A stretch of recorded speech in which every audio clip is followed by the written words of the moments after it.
what started out as just like, this is just the way I'm going to make a little bit of money to make up the difference for this trip turned into this massive project.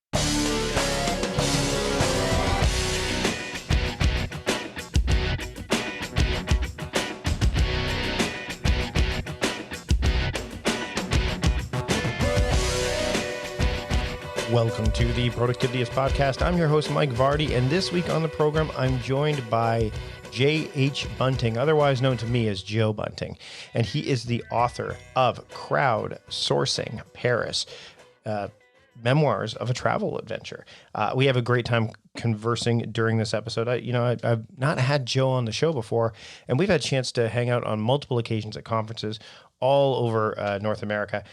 J.H. Bunting, Joe, to me, is a best-selling writer, novelist, and a dad. He leads the Write Practice community, an award-winning community of creative writers. He lives in Atlanta, Georgia with his wife, Talia, and 3 kids, and enjoys coffee, as I do, and Corpse Reviver #2s.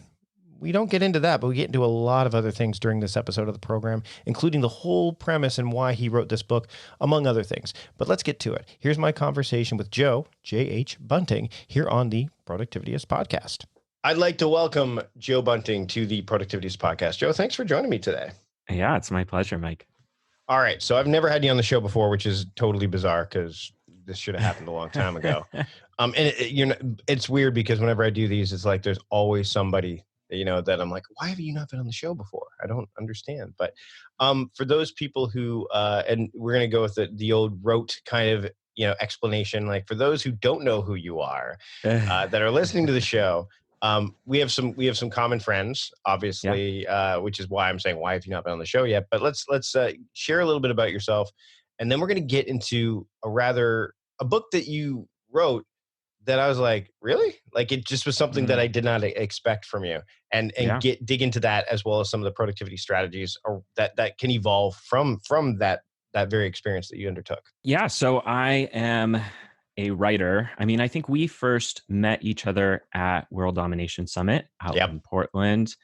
And I thought, who is this guy who is so cool and has all these people? And I think we were at a burger place, actually. Was it Little Big Burger? Was it Little Big Burger? I don't remember what it's called. I'm like bad at names. It's like a little diner-ish kind of place, right? Yeah, like it was almost like a fast foodie kind of. Yeah. And who else was there? It was oh my god, I know. Like I'm going to say and Jeff and someone else. Oh, I know where. Yeah, I know where we were. And Matt Giovanisi was there and stuff like that. I'm pretty sure. Yeah. So I'm a writer. I've been writing for 9 years and professionally, and way more years before that, kind of semi-professionally and unprofessionally. And, I got my start actually ghostwriting and co-writing books for other people. And that was really exciting and fun and a great apprenticeship process. But I've always wanted to write novels and memoir and creative work.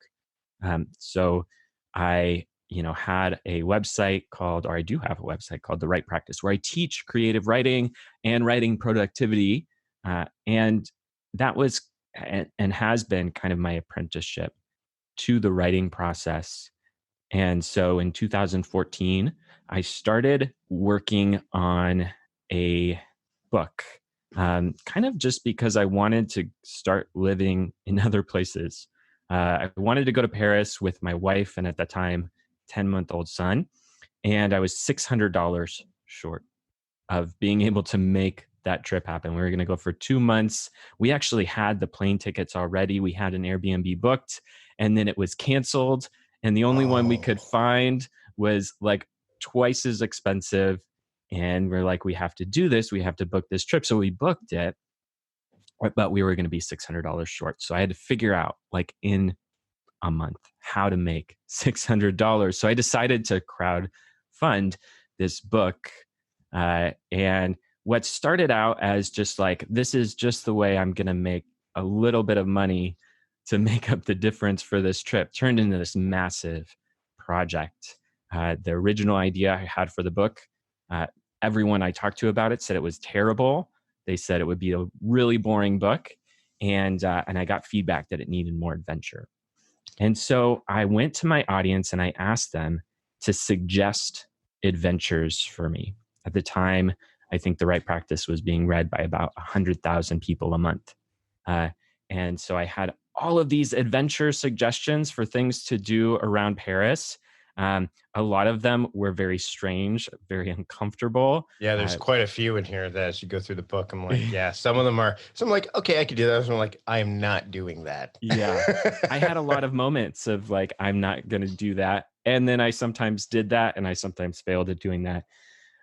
So I kind of began this adventure journey. We ended up raising way more than I needed. A lot of that money went back into the adventures. And it became this really amazing experience of me getting outside of my comfort zone.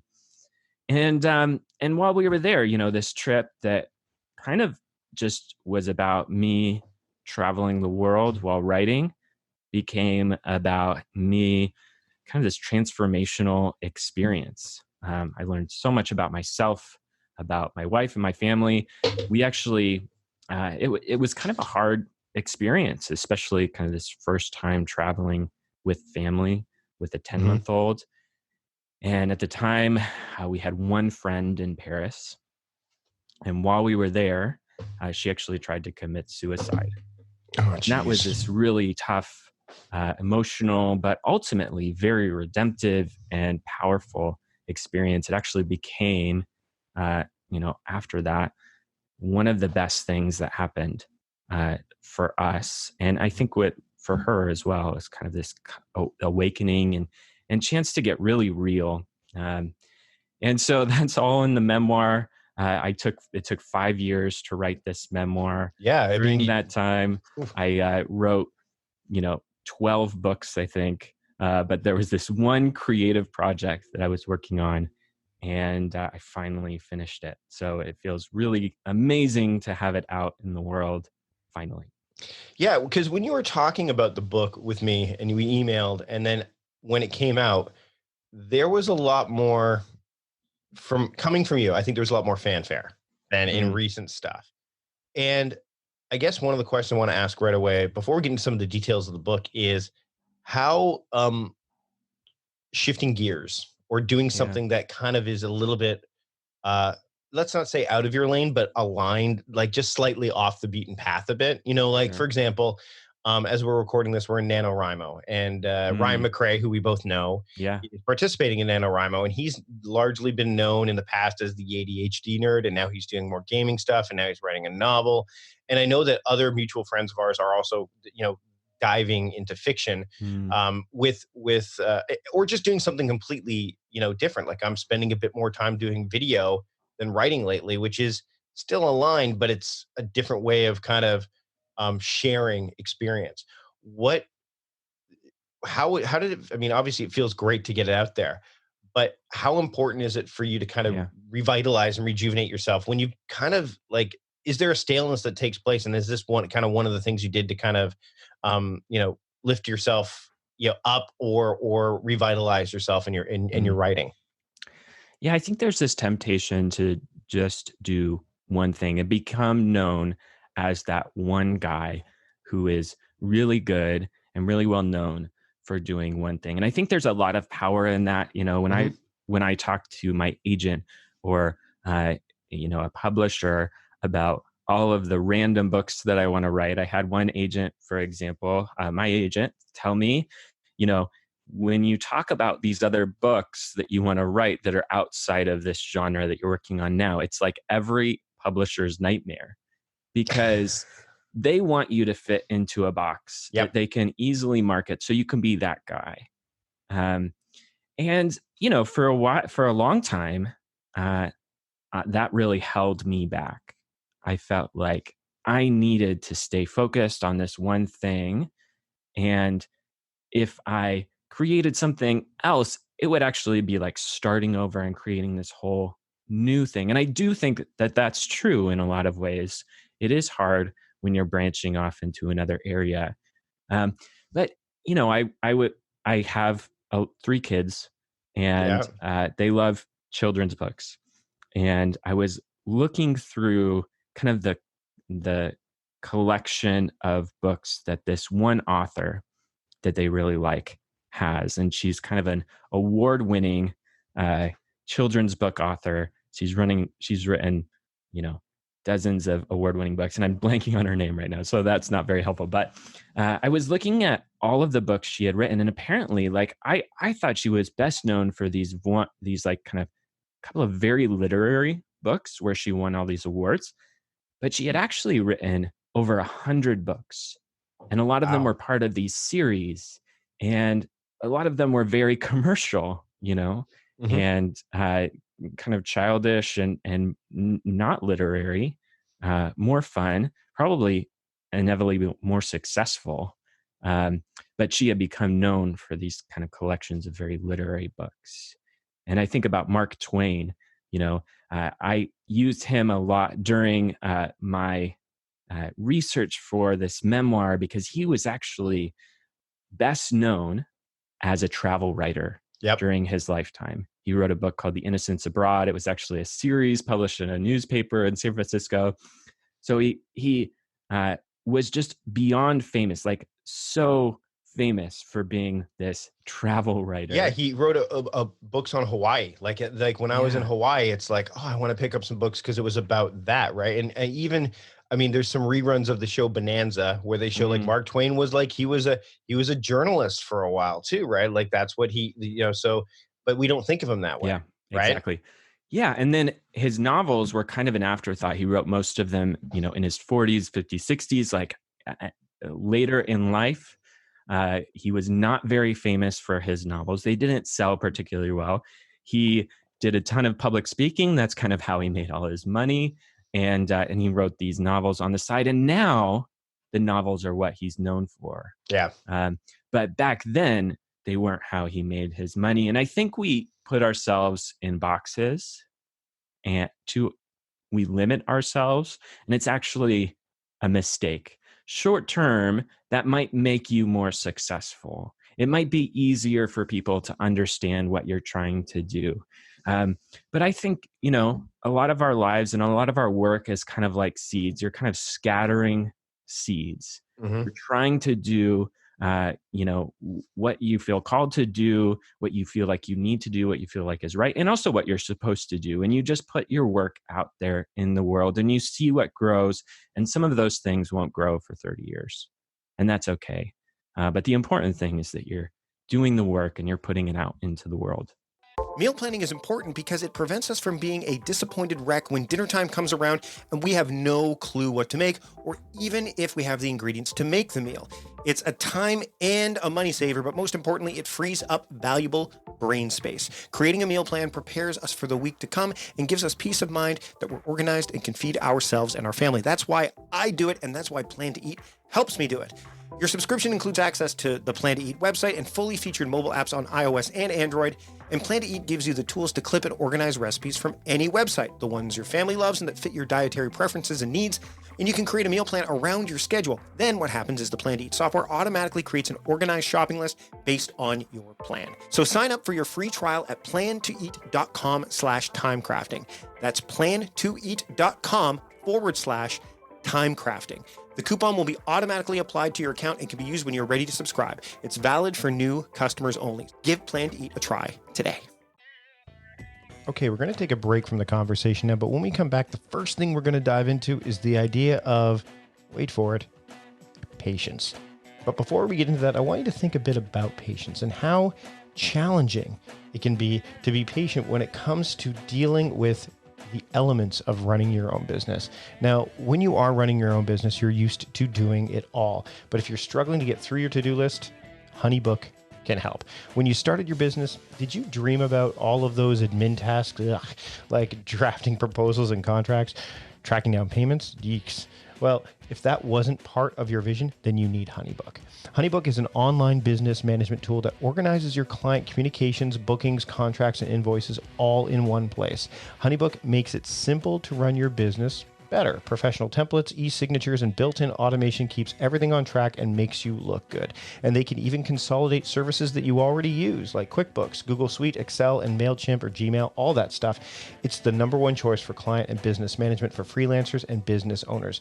You can save time and do more of what you love with HoneyBook. Now, I've only started to scratch the surface of what HoneyBook can do because it's one of those things where there is that resistance to jumping into it. But from what I can tell so far, HoneyBook is really helping me with these things, and it's only going to get better from here. Now, right now, HoneyBook is offering Productivity's podcast listeners 50% off when you visit honeybook.com/timecrafting.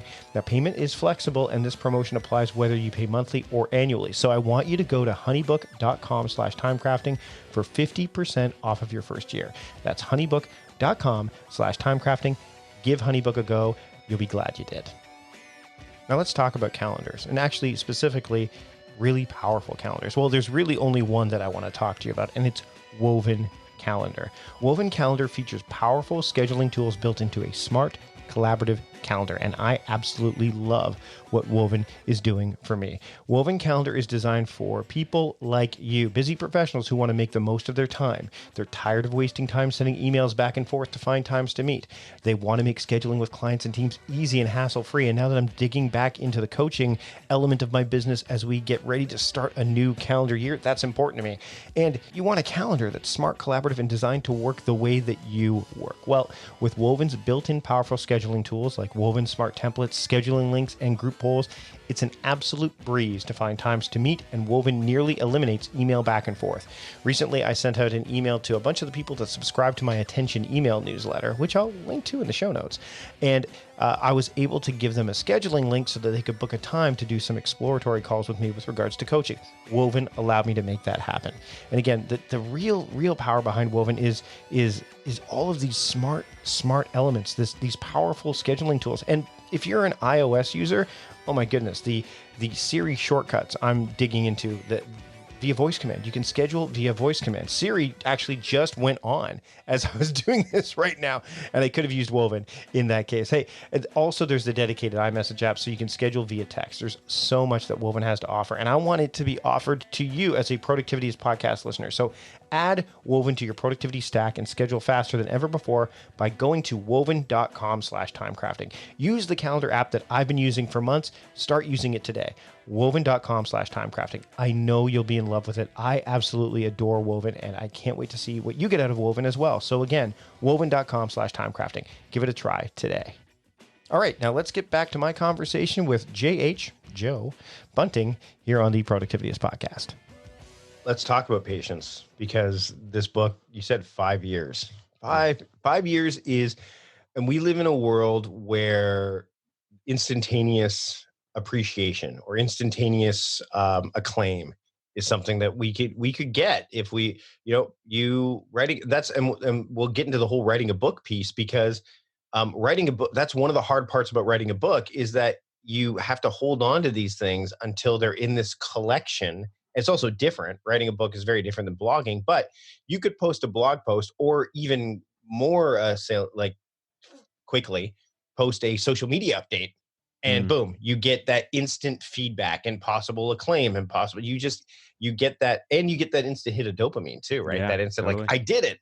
Mm-hmm. How did you stave that? Because I mean, this is a passion project for you. This is something you want to do. I mean, obviously you had to map it out, but how did you kind of stay patient along the path with this? Because there's, that's a hard thing to do. Yeah, no, I didn't do a great job being patient with it. That's probably why it took so long.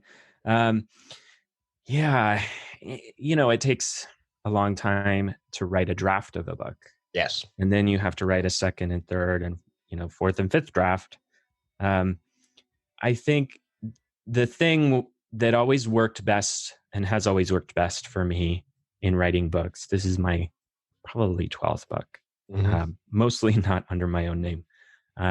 But what works best is to have kind of deadlines and usually kind of on the shorter end. For this book, I had written a ton on the book and I was kind of stalled out, and Tim Grahl, who is a mutual friend of ours. Yeah, he's been on the show as well. Yep.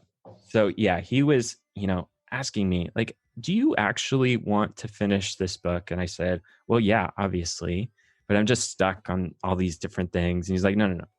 Here's what you need to do. You need to write a check for $1,000 and give it to a charity that you hate. And so this was during the 2016 US presidential election. I think I know where this is going. Yeah. And so I decided to write a check to the presidential candidate I most disliked, who shall remain nameless. Yep. That's fine. That's good. That's good. You know, the thing, 50% one way, 50% the other. So it's best to leave it right down the middle. Yep. So I wrote this check and I gave it to a friend, and I was the most focused I'd ever been. I finished the book in 9 weeks. And it was such an amazing experience, also kind of a depressing experience, because this thing that I had been working on for so long was kind of done, and it wasn't as good as I thought it would be and wanted it to be. But it was also so exciting. But I don't know, there's this weird kind of grieving process. I feel and like it's going to be altered through. It's going to be altered too, right? Like you finished it, and then like what you hand in is not necessarily what you're going to get back. There's this whole, and there's this waiting, right? Like, you know, you're waiting for the feedback from your editor, from, you know, if you're trying to get a book deal, you're waiting for, if it's a proposal, which I hate writing. I'd rather write the book, because proposals are just like, here's the proof that this book will do well, as opposed to, here, read the book. The book will be good. Like, here, read it. And even though fiction authors, I have a friend of mine who's written several fiction books, and we had this conversation in New York, and he's like, I hate the fact that you despise writing a book proposal, where I would love to do that, because I have to write the entire book to sell it on. I can't just submit like, this is the idea that I want to do, because fiction writers don't get that luxury until they've, you know, obviously it's like filmmakers have to pitch, and then eventually they say, here's my idea. And it's like a quick log line. And because they've been successful, like, here's some money, go do it. Right. So yeah, but the idea that you're letting it go, like you said, and it's not what it's that whole idea of done is better than perfect, but then you have to wait, the patience part, to get it back, to say, here's what I really liked, or go back to the drawing board. Tim talked about this too, because Tim, when he was on the show, said, you know, when he wrote Running Down a Dream, he handed in his book, and they're like, yeah, this is not, no. Like, and he had to basically almost go back to the drawing board, right? So you're really hard. And you don't get that instant, like, this isn't good, and you're like, okay, well, it's going to pass, right? Like a blog post, I can delete a blog post, I can modify it, the social media post will go away, I can update a YouTube video.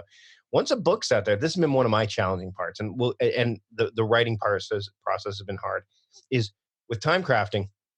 Once that book's there, like, once I've said this is the system, that's this. I'm drawing a line in the sand. Done. Like, that's it. So, when you were putting stuff in the book, like the challenges, obviously were they all in the book? I've read a good chunk of the book. Has all of all the challenges that you undertook, were they did they all make the cut? Did they all like? Yeah. So I, was given over 100 suggestions for adventures to do in Paris. And while I was there, I picked 10 or so. And then I ended up doing an extra couple. I tried to, just share in the book. I try to just share every experience that I had with those adventures. Some of them failed miserably. Right. And I had to kind of adapt and make something out of it, which was actually part of the fun of the process. And some of them, went amazingly. Like, I had this one adventure, which was to explore the 170 or so miles of catacombs and tunnels below Paris.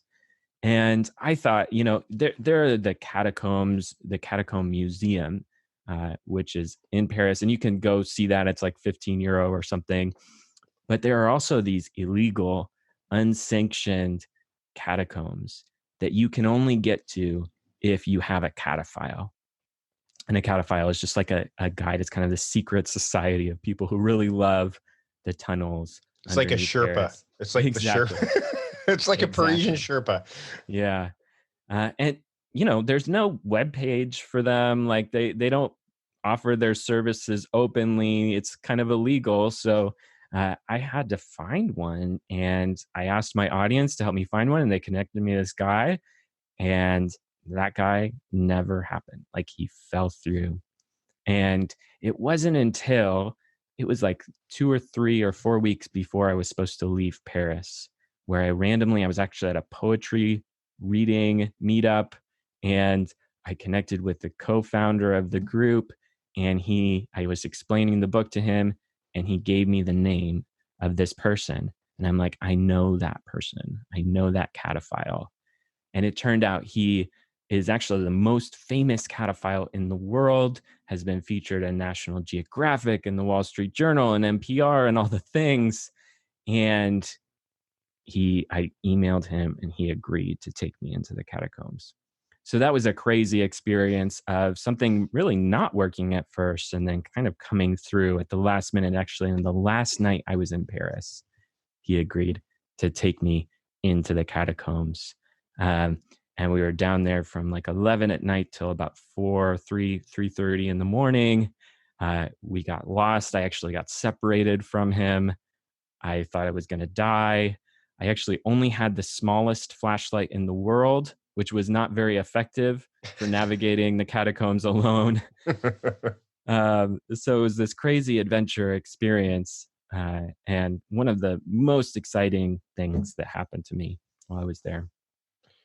So I want to shift gears and circle back to the idea of, you talked about when you sent off that check, had that external accountability, which, by the way, I think is some of the best external accountability you can do, because it doesn't require a ton from the other person, because they got their own stuff going on. So just give them like this check that says, hey, give this to this fund that I'm not a fan of, or give this, or, whatever. By the way, I think you guys are in a cycle right now where that could happen. So if you're American, you're listening right now, or British, actually, because I think we're done in Canada. We just had ours. But if you're British or American, you've got an opportunity to try that once again. There was this, it's almost like an act of desperation to a certain extent, right? Like this idea of, okay, I need to get this done. Here's what I can do. And you talked about that right off the top, where you said like you needed $600. Like you've already booked everything. What role does panic and desperation for you? Like, is that a productivity kind of, like a prod for you? Like, where it's like, okay, it's one of those tactics that seems to work pretty well. And maybe share some other examples of maybe that moment of where those acts of panic and desperation have served you in having 3 kids and all that stuff. I mean, you've got a busy life. So is that one tactic that you've tended to employ on several occasions? Yeah, there's that quote, the secret to doing great work is a great plan and not quite enough time, right? Mm-hmm. And that's definitely been true for me. Like, just having not quite enough time has been really important for me and my productivity. I think everyone's different. Hopefully not everyone is as reliant on panic as I am. But I look back at my life, even through school, and realize like this is, been something that's been true. I've always been deadline driven. I've always kind of consequences have been important to me. So instead of fighting that and pretending that I'm going to be this very productive, disciplined person, let's just use that and use it to accomplish my goals, my strategic goals, right? Yeah. So I've always tried to set deadlines and create consequences. I've written 12 books. Writing a book takes a lot of discipline, have good habits, all of those things. And the way I've done that is really because I've had to. A lot of these were paid assignments. I was working with another author. If I didn't show up and do the work, that person would be really upset. I might lose the client, and I wouldn't get paid. And so it's very important for me and my family to get that done. And so taking that same idea into my own projects and my own creative work, where, one of the reasons why it took 5 years was because there was no one looking over my shoulder to make sure I showed up and did the work. I thought that I would be like driven by inspiration, that the book would essentially write itself because I was so excited about the project. And I was excited about the project, but it wasn't going to write itself. It still took discipline. It still took showing up all the time. And so having that, like you said, external accountability, fear and desperation was really important to build in. And this is something I teach now to other writers who are working on novels and memoir and nonfiction books for their own projects, is just create a consequence.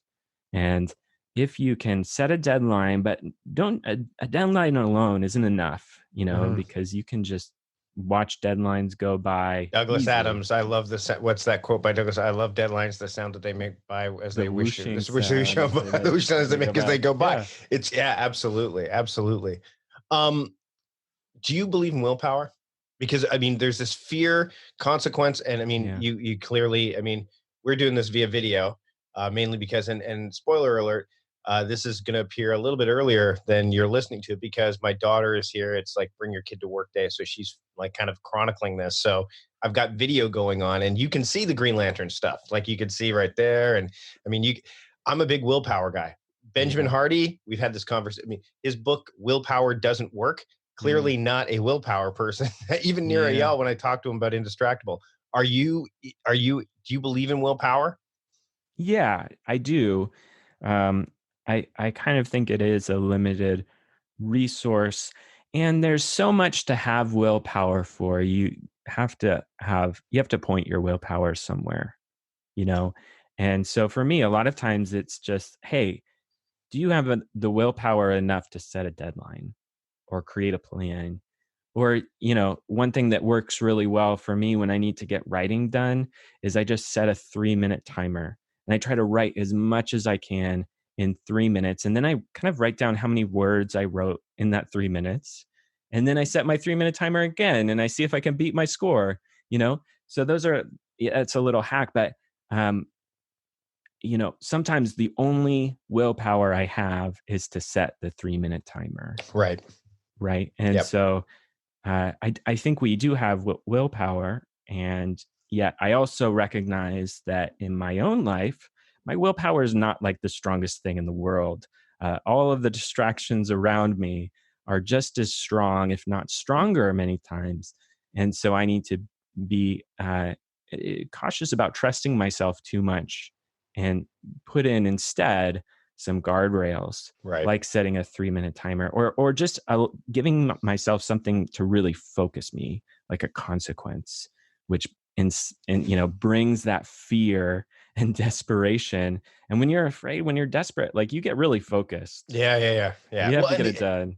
Well, and I think the other thing too is we talked about this earlier about the idea of we do things and we tend to put ourselves in these boxes. The box is better. The boxes we should be worried about is the framework, like the system that we Yeah. put in place, so that we can explore things outside of our zone. Like you mentioned. I mean, obviously going to Paris, it's a different environment, and there's plenty of things to distract you if you're. I mean, and obviously, you had put in place these parameters where those things weren't distractions; they were just part of the experience.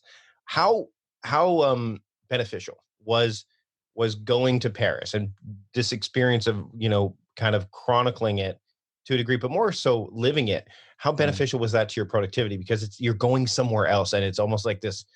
I guess it's like a workation of sorts, right? So Yeah. how did that benefit your productivity at the time, and then when you returned home from the experience? Sure. And I would just say, like, I think there's something powerful about travel and Mm, adventure to disrupt your productivity, actually, to right. actually take all the things that you're doing, all the busyness that you have, and just kind of like put an axe through it and destroy it all.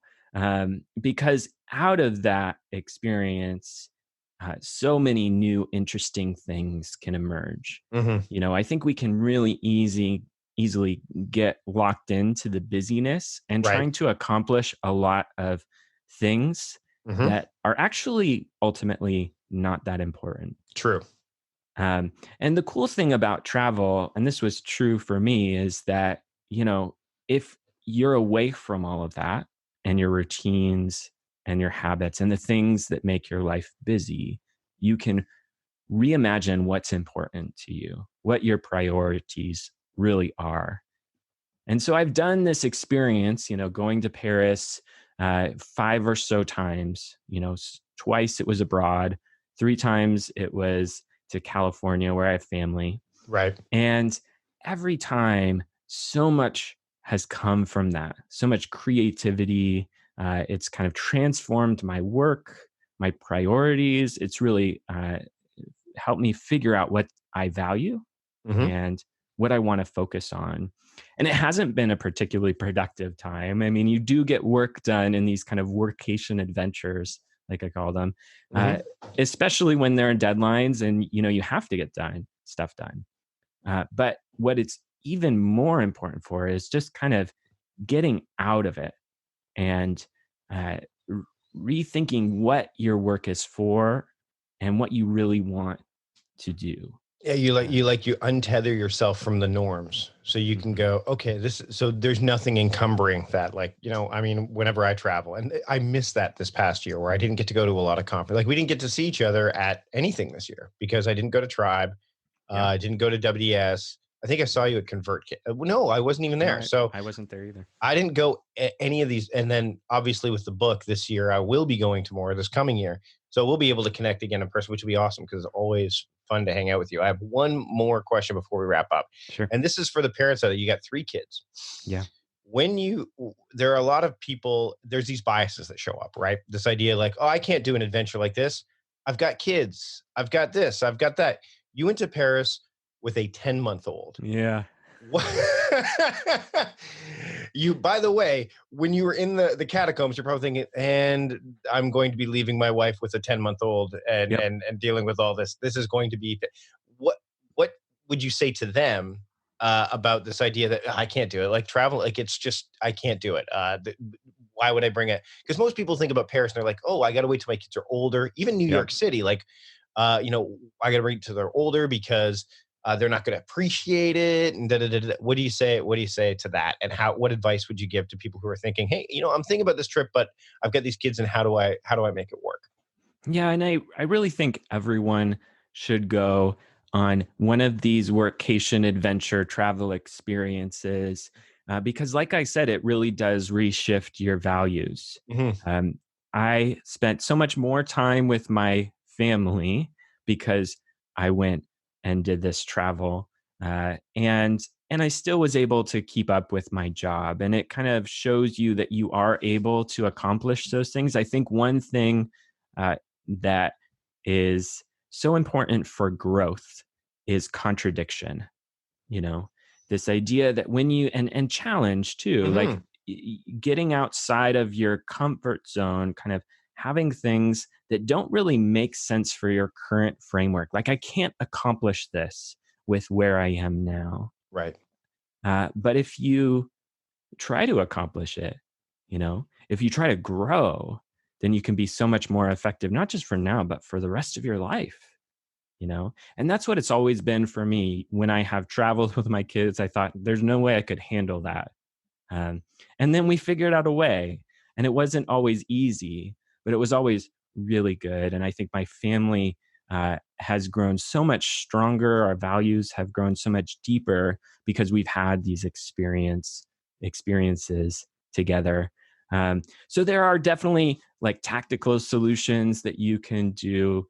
One simple thing we did last summer was we had a bunch of extra airline miles, and Yep. we were going to Bordeaux and Paris Mm-hmm. for 2 months, a little bit more.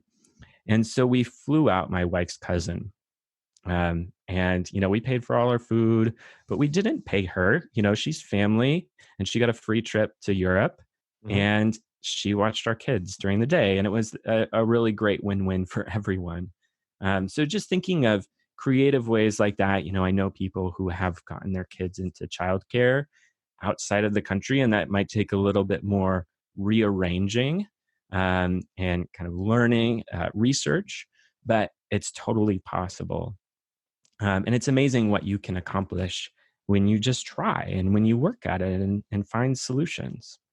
one of the things that we did when we had our kids early on, because our kids are older now, Yeah, is we took advantage of that.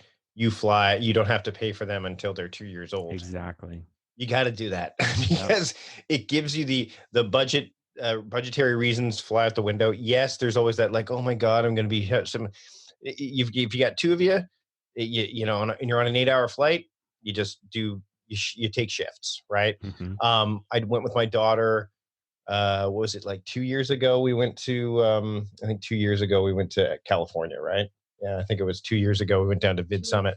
3 years, almost 3 years ago, went down to Vid Summit, and it was just me and her. And actually, I'm actually talking about going on a trip with my son too. So I think That's that's awesome. another thing too. Is I think the adventures Yeah. can be with go with sometimes, like, I know that Grant Baldwin, who's a friend of ours, he goes with like, he does trips with just his kids, and his wife just stay, and vice versa. His wife goes, and I think those kind of things are important too. I think mixing it up, like you said, contradiction and challenge, I think, is a really good, like, something that is, and rather unconventional. Hmm. I think is really, really powerful. But if you've got young kids and you're like, really think about that, because once they hit two, all of a sudden they're an airline ticket, and it just Yeah. changes the game a little bit. So Yep. get that. I mean, as hard as it may seem, and while they like, oh, they won't remember the experience. My son the other day was talking about something that he had when he was 3. Like, "Oh, I got this when I was 3." He's 9 now. So you can't necessarily predict what your kids are going to the impact it's going to have on them too, right? Yeah, there are so many details that you have to figure out if you're going to do one of these trips, and it's a lot to figure out and learn and manage. And it's taken us a long time to really hone our system of Sure. traveling with our kids, but it's been so rewarding. I actually created a worksheet just for your listeners. So if you want to have kind of a structured way of thinking through how to create one of these workation adventure experiences with your family, or just yourself, or with your spouse or partner or whatever, you can go to joebunting.com/productivityist and get a free worksheet there. Hopefully that will be helpful for all of your listeners, Mike, to create an experience like that for themselves. That's great. Thanks so much for this. Where can people pick up the book and keep up with your work, other than getting that worksheet, which I think is going to be hugely beneficial? Yeah. So the book is all over, all on all the bookstores online. And make sure to look for J.H. Bunting, Hmm. which is my pen name for this project. Yeah, it's called Crowdsourcing Paris, Memoirs of a Travel Adventure. You can get it on Amazon and Barnes & Noble and IndieBound and all the things. Joe, thanks so much for joining me today on the Productivityist podcast. Yeah, thanks so much, Mike. This was great. And that's how the interview went down. I've not ended the podcast that way in a while. Reminds me of the old creative screenwriting podcast that I used to listen to, when he goes, and that's how it all went down. Well, that's how it all went down with J.H. Bunting, my friend Joe. I want you to check out the show notes. Again, you can find those at productivityist.com/podcast272, and you can get all of the stuff that we talked about, including his book, which I encourage you to pick up. My daughter, as we were recording that discussion, my daughter was with me, and it was the Bring Your Daughter to Work Day thing. I'll link to that video because I vlogged it in the show notes as well. And she was reading the book. She really liked it, and I know you'll like it too. So check out everything that you can possibly imagine that we talked about in the show notes. Go to that link that I just mentioned. I mentioned the Creative Screenwriting Podcast because it's a podcast I used to listen to. Well, let's talk about my Productivityist Podcast Pick of the Week. And this is a podcast actually based on a show which I really didn't watch when it first came out, but now I'm absolutely obsessed with. And it's The Good Place, the podcast. If you've not watched The Good Place, it's one of the few television programs that I watch on a regular basis. Like, I record it. I'm actually quite lucky as this week, as this, as we're, kind of getting this episode ready. It won't be on this week because of the Thanksgiving holiday in the United States, but The Good Place is a fantastic show. And the podcast, it's a companion podcast that I really enjoy because it breaks down the creative process. And it's hosted by the guy who plays Sean, Mark Evan Jackson. There's a rotating slate of co-hosts and special guests. The actors are on it from time to time. It's a longer podcast, but not out of the realm. They're generally anywhere between 49 to an hour and a half, depending. But you don't have to listen to it all at once, but it's really worth listening, especially if you want to see how the show gets made, the things that go behind the show. They've talked to Michael Schur, who created it. Lots of great stuff here. So if you're a fan of The Good Place or you're just a fan of the creative process, I highly encourage you to check out The Good Place, the podcast. It is my Productivityist podcast pick of the week. And that's it for this episode. I want to thank you for joining me. If you enjoyed this episode, please give it a rating or review in Apple Podcasts, Google Podcasts, Stitcher, Spotify, wherever you're listening to podcasts. I would really appreciate it. And make sure you don't miss a single episode by subscribing in the podcast app that you are using to listen to this podcast right now. Or if, of course, you go to the website where I host these, you can also subscribe from there as well. I'm really, really happy you joined me today. I hope I'll see you next time. Until then, I'm Mike Vardy, the host of the Productivityist podcast, reminding you to stop guessing and start going. See you later.